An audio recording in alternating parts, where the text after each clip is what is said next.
बोले ना मुझे पर थी क्या बोलते भेलपुरी खाने से मेरा पति साइड में था एक इंसान है उसने उसको गोली मार दी 4 ದಿನ ಆರಾಮಾಗಿ ಫ್ಯಾಮಿಲಿ ಜೊತೆ ಖುಷಿಯಾಗಿರೋಣ ಅಂತ ಕಾಶ್ಮೀರಕ್ಕೆ ಹೋಗಿರ್ತಾರೆ.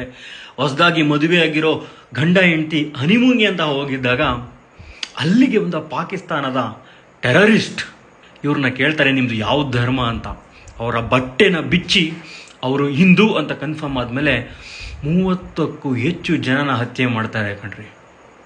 ಆಲ್ರೆಡಿ ಮೋದಿಯವರು ಟ್ವೀಟ್ ಕೂಡ ಮಾಡಿದ್ದಾರೆ, ಇದಕ್ಕೆ ಸರಿಯಾದ ಪ್ರತ್ಯುತ್ತರ ಕೊಡ್ತೀನಿ ಅಂತ. ಅಮಿತ್ ಶಾ ಅವರು ಕೂಡ ಆಲ್ರೆಡಿ ಕಾಶ್ಮೀರಕ್ಕೆ ಹೋಗಿ ಅಲ್ಲಿನ ಡಿಫೆನ್ಸ್ ಮತ್ತು ಸೆಕ್ಯೂರಿಟಿನ ಟೈಟ್ ಕೂಡ ಮಾಡಿದ್ದಾರೆ.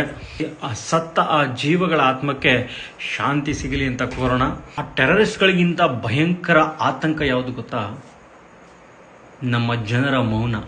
ಅವ್ರಿಗೆ ದೂರದಲ್ಲಿರೋ ಗಾಜಾ ಕಾಣಿಸುತ್ತೆ, ನಮ್ಮದೇ ಕಾಶ್ಮೀರ ಕಾಣಿಸಲ್ಲ. ಅದ್ರ ಬಗ್ಗೆ ಬರೆದಿಟ್ಕೊಳ್ಳಿ, ಒಬ್ಬರು ಮಾತಾಡಲ್ಲ.